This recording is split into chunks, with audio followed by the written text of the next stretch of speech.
Welcome to Sweet Life Beat Life. We hope this video helps. You start by measuring the total cable length and marking the tube path. This prevents surprises later. Once measured, cut the tube to match your run and use scissors to create a clean edge, making insertion easier.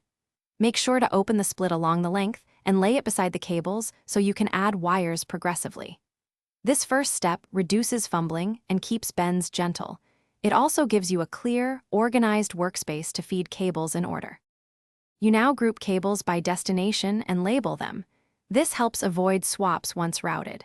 Then attach the cable bundle to fish tape or a thin ribbon and pull it smoothly through the split tube, feeding in small sections so nothing jams.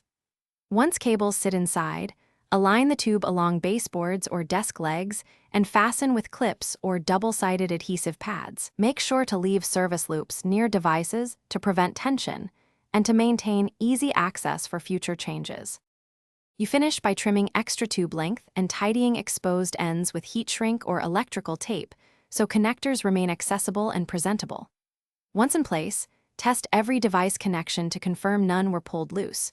Do this before permanently mounting covers. If something goes wrong and a cable is stuck, reopen the split tube near the snag and gently work the bundle backward while wiggling one cable at a time. This prevents damage and gets you back on track quickly. Thanks for watching. Consider subscribing if we helped you.